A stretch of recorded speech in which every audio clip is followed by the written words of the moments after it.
नमस्कार, आप देख रहे हैं एवन राजस्थान और आपके साथ मैं हूं आशीष तिवारी। अजमेर सांसद केंद्रीय कृषि राज्य मंत्री भागीरथ चौधरी के अजमेर पहुंचने पर जीजीबी के टोल नाके पर भाजपा कार्यकर्ताओं ने भव्य स्वागत किया। इस दौरान केंद्रीय राज्य मंत्री भागीरथ चौधरी ने जनता को संबोधित करते हुए सभी का आभार व्यक्त किया।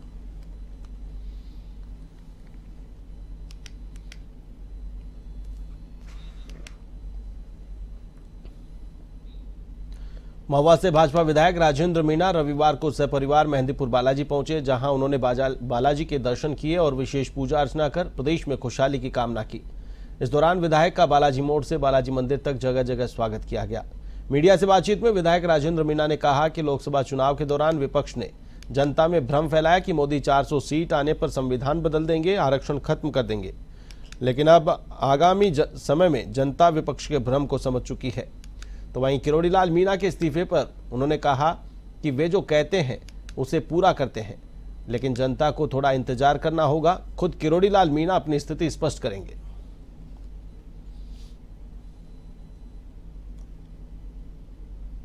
बिल्कुल किरोड़ी लाल जी जो बात कहते हैं वो बिल्कुल पक्का है। उन्होंने आपको जानकारी देना चाहूँगा, लोकसभा चुनाव में आदरणीय नरेंद्र मोदी जी ने करीब 7 सीटों की जिम्मेदारी उनको दी थी और उन्होंने ये कहा था कि अगर एक भी सीट चुनाव हार गया तो मैं निश्चित रूप से प्राण जाए पर वचन नहीं जाए, उसकी पालना करूँगा।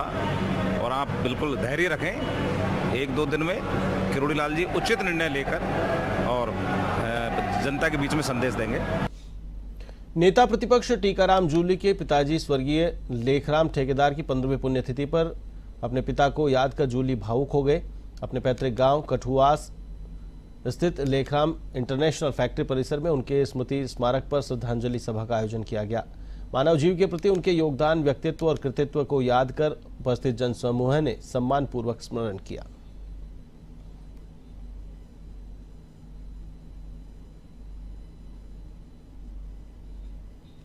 झुंझुनू के नवलगढ़ कस्बे के घूमचक्कर इलाके में एक मकान से हुई 30 लाख रुपए की ज्वेलरी चोरी के मामले में पुलिस ने परिवार की पुत्रवधू व उसके दोस्त को गिरफ्तार किया है।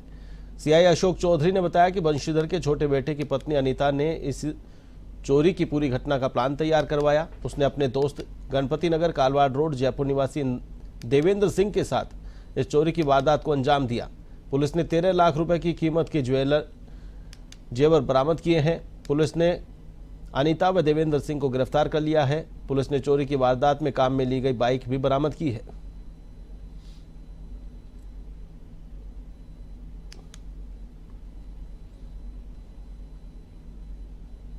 घूमचक्कर के पास बालाजी हार्डवेयर वाले हैं जिन्होंने एक रिपोर्ट दर्ज कराई थी कि रात्रि को अज्ञात चोर संदूक का ताला तोड़ करके सामान चोरी करके ले गए, जिसकी सरगर्मी से तलाश की गई, फुटेज चेक किए गए और बीटीएस वगैरह उठाई गई। इस दौरान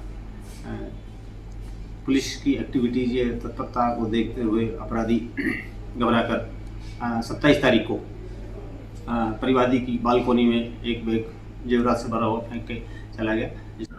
नवलगढ़ में 24 मई को हमारे पास सूचना आई जिसमें परिवादी ने बताया कि उसके घर से करीब 40 लाख के सोना चांदी और पुलिस अधीक्षक राजश्री राज वर्मा के निर्देशन में सूरजगढ़ पुलिस और स्पेशल टीम ने क्षेत्र में बढ़ती चोरी की वारदातों को देखते हुए बावरिया गैंग को पकड़ा है। उरिका में फौजी मुकेश सिंह के घर लाखों रुपए की चोरी की वारदात बावरिया गैंग ने की थी। इस गैंग की सरगना शातिर महिला काली उर्फ संतरा है, जिसे पुलिस ने पकड़ लिया है। आरोपी काली उर्फ संतरा हरियाणा के कनीना सदर थाने की हिस्ट्री शीटर है। उसके खिलाफ 7 थानों में चोरी के 16 मामले दर्ज हैं और वह 18 साल से चोरी की वारदातें कर रही हैं और अब तक 16 बार जेल जा चुकी है।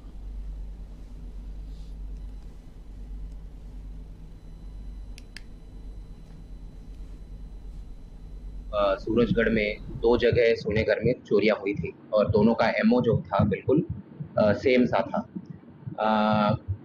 इस चोरी को खोलने के लिए सूरजगढ़ थाना की स्पेशल टीम और डीएसटी को मैंने लगाया था। पहले हमने बावरिया गैंग के 2 लोगों को पकड़ा है। इसमें एक जो मेन आरोपी है, जो महिला है, संतरी नाम है, काली उर्फ संतरी। भिवाड़ी पुलिस जिला के शेखपुर अखीर थाना पुलिस ने भूमाफियाओं के खिलाफ कार्रवाई करते हुए एक भूमाफिया और सरकारी टीचर को गिरफ्तार किया है। दोनों ही आरोपी एक जमीन को लेकर धोखाधड़ी के मामले में फरार चल रहे थे। आरोपियों ने एक प्लॉट का एग्रीमेंट करने के नाम पर एक व्यक्ति से 5,20,000 रुपए की धोखाधड़ी की और उसे ना तो प्लॉट दिया और ना ही पैसे लौटाए।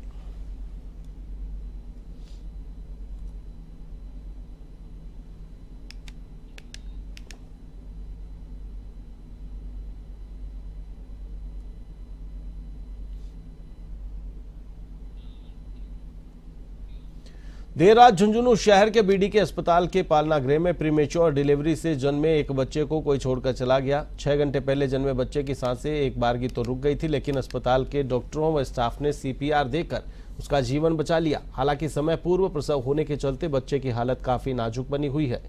वरिष्ठ शिशु रोग विशेषज्ञ डॉक्टर जितेंद्र भामू और डॉक्टर विजय झाझड़िया की देखरेख में बच्चे का उपचार शुरू किया गया।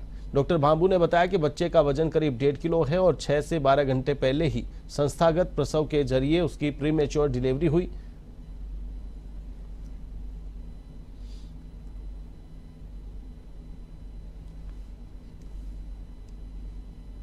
बच्चा मिला है, अज्ञात बच्चा, इसका वजन 1.5 किलो है और जिस समय मिला था उस समय सांसें बिल्कुल नगण्य थी। उसके बाद तुरंत जो स्वास्थ्य कर्मियों ने देखा और देखने के बाद इसको लेकर के गए, सीपीआर स्टार्ट किया गया। सेचुरेशन है वो 1% था और बचने की उम्मीद नगण्य थी। उसके बाद सीपीआर किया गया, आवश्यक दवाएं दी गई। और धौलपुर में गंगा दशहरा के मौके पर धार्मिक स्थलों पर आस्था का सैलाब दिखाई दिया और श्रद्धालुओं ने तीर्थराज मचकुंड सरोवर में आस्था की डुबकी लगाई। मचकुंड सरोवर में आस्था पूर्वक स्नान और पूजन के बाद विधि विधान से दान पुण्य किया गया। श्रद्धालुओं ने भगवान की आरती उतारकर सुख समृद्धि और मोक्ष की कामना की। राजस्थान को ऊर्जा के क्षेत्र में आत्मनिर्भर बनाने के लिए मुख्यमंत्री भजनलाल शर्मा लगातार फैसले ले रहे हैं। इसी दिशा में ऊर्जा के क्षेत्र में सरप्लस एनर्जी स्टेट बनाने के संकल्प के साथ सीएम भजनलाल शर्मा ने 4 सोलर प्रोजेक्ट के लिए भूमि आवंटन के प्रस्ताव को मंजूरी दे दी है।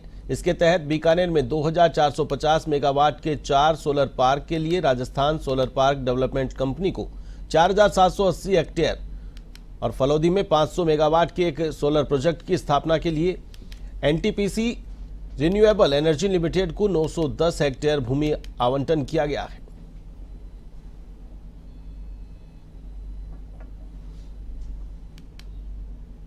देश भर में त्याग और बलिदान का पर्व ईद उल अजहा सोमवार को मनाया जाएगा। इसे लेकर पूरी तैयारियां कर ली गई हैं और सुबह ईदगाह में मुख्य नमाज अदा होगी। इससे एक दिन पहले प्रदेश भर की बकरा मंडियों में बकरों की भारी आवक हुई और जमकर खरीदारी भी की गई। इस्लामी समुदाय के लोग इस पर्व को बड़े धूमधाम से मनाते हैं और इस दिन बकरे की कुर्बानी देने का विशेष महत्व है। बात करें जैसलमेर की, तो जैसलमेर स्थित बकरा मंडी में भारी भीड़ देखी गई। बकरों की कीमत भी पिछले सालों के मुकाबले इस बार 20 से 30% अधिक रही। साथ ही बाजारों में कपड़ों से लेकर अन्य वस्तुओं की भी जमकर खरीदारी की गई।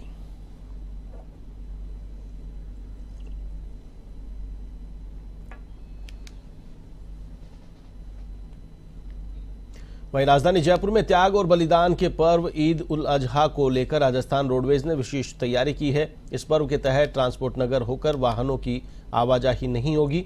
इसके तहत सोमवार को दिल्ली जाने वाली और दिल्ली से आने वाली बसों को चंदबाजी होकर निकाला जाएगा।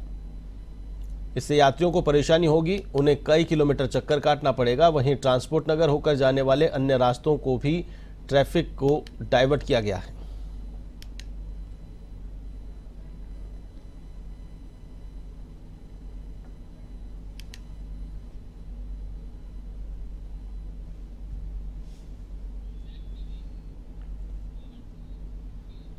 राजधानी में अजमेर रोड स्थित एक निजी होटल में रविवार को राजस्थान राज्य ओलंपिक संघ की कार्यकारिणी की अहम बैठक हुई।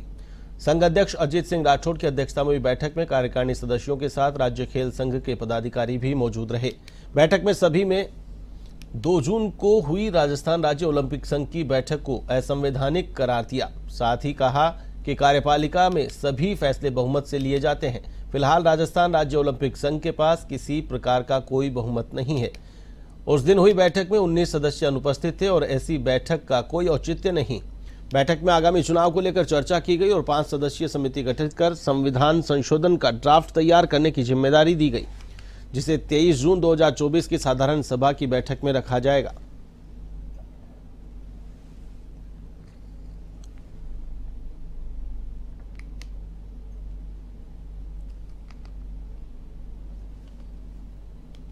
कौन सी तारीख फाइनल होगी, इलेक्शन ऑफिसर कौन होगा, उसका निर्णय करने के लिए आज एग्जीक्यूटिव की मीटिंग बुलाई गई है।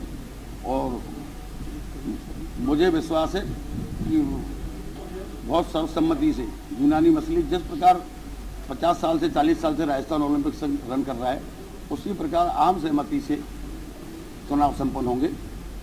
राजस्थान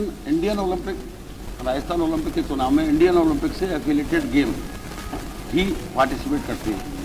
हमारे यहाँ 80% जो इंडियन ओलंपिक से एफिलिएटेड गेम है, 80% से ज़्यादा की तादाद में अपने पद की लालसा के लिए कोई अध्यक्ष बन जाएगा, कोई सेक्रेटरी बन जाएगा, वो गलत है। इसलिए जो भी बना रहे हैं उनमें भी देखो, आप मीडिया यहाँ प्रेजेंट है, आप प्रमुख खेल संघ देख सकते हो जो ओलंपिक एसोसिएशन के प्रॉपर ऑथराइज हैं। उन लोगों ने एक वोटर लिस्ट जारी की है। उस वोटर लिस्ट में देखो, आप वेबसाइट पे देखोगे जूडो फेडरेशन की राजस्थान को मान्यता नहीं है। हॉकी एसोसिएशन के सेक्रेटरी अध्यक्ष यहाँ बैठे हुए हैं।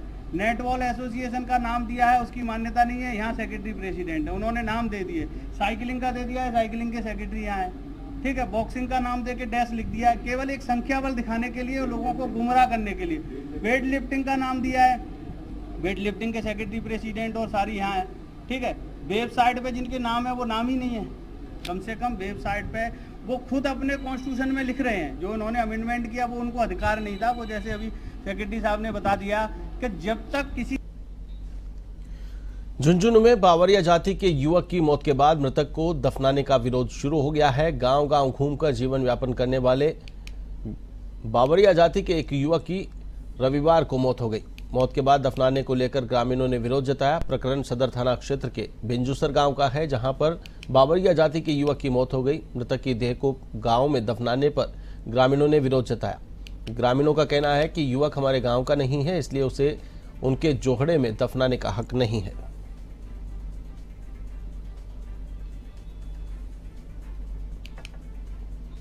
पुलिस पर चौथ वसूली के नाम पर लाखों रुपए ऐंठने का आरोप लगाकर धूधू निवासी एक व्यक्ति मुख्यमंत्री से न्याय मांगने पहुंचा। पुलिस पर लगे गंभीर आरोप के बाद सीएम भजनलाल शर्मा भी एक्शन में दिखे और तुरंत कार्रवाई करते हुए 2 पुलिसकर्मियों को सस्पेंड कर दिया। लेकिन इसके बाद भी पीड़ित पर अत्याचार कम नहीं हुए।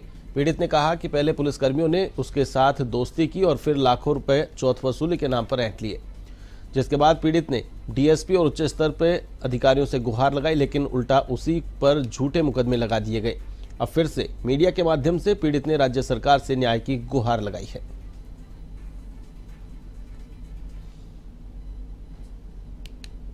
जान के पीछे लगे हैं। अभी मीडिया के सामने ही मेरे पास राजेश लोहार के नाम से कॉल आया था, पहले परसोत्तम लोहार के नाम से कॉल आया था। वो भी यही धमकी दे रहे थे। राजेश लोहार ने भी यही बोला था कि तेरी लोकेशन दे, मैं वहीं, तू कहाँ है, मैं वहीं आ रहा हूँ। क्योंकि इनको पुलिस का संरक्षण प्राप्त है तो ये मेरी FIR नहीं काट रहे हैं, क्योंकि ये चाहते ही यही है कि ये कुछ करें और मैं इनको कुछ मौका दूं। हालांकि मैं उस एरिया में नहीं हूं, मैं जयपुर से भी बाहर हूं थोड़ा। चूरू जिला मुख्यालय पर रविवार को गंगा दशहरा भक्तिभाव के साथ मनाया गया। शहर के मंदिरों में श्रद्धालुओं ने मां गंगा की पूजा अर्चना कर मनौतियां मांगी। सफेद घंटाघर के पास स्थित गंगा माई मंदिर में श्रद्धालुओं के आने का सिलसिला शुरू हो गया। मंदिर में मातृशक्ति ने मां गंगा के अवतरण की कहानी सुनी और सुनाई। श्रद्धालुओं ने गंगा मंदिर में गंगा जल से भगवान शिव का जलाभिषेक किया और मां गंगा की पूजा अर्चना की। श्रद्धालु महिलाओं ने मां गंगा का पूजन कर अपने परिवार, समाज और देश की खुशहाली की कामना की।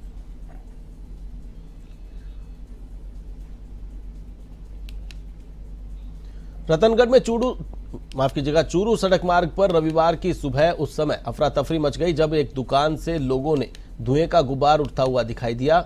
गौसेवा कर अपने घर लौट रहे पार्षद रामगोपाल चौधरी ने घटना की सूचना नगरपालिका दमकल और जोधपुर डिस्कॉम को दी और मौके पर उपस्थित लोगों ने दुकान मालिक को बुलाया।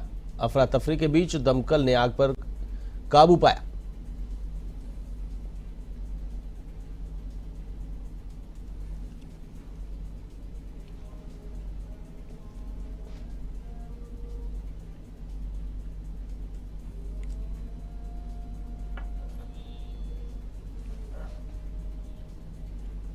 राजधानी जयपुर में त्याग और बलिदान के पर्व ईद उल अजहा को लेकर राजस्थान रोडवेज ने विशेष तैयारी की है। इस पर्व के तहत ट्रांसपोर्ट नगर होकर वाहनों की आवाजाही नहीं होगी, जिसके तहत सोमवार को दिल्ली जाने वाली और दिल्ली से आने वाली बसों को चंदबाजी होकर निकाला जाएगा। इससे यात्रियों को परेशानी होगी और उन्हें कई किलोमीटर चक्कर काटना पड़ेगा। वहीं ट्रांसपोर्ट नगर होकर जाने वाले अन्य रास्तों पर भी ट्रैफिक डाइवर्ट किया गया है।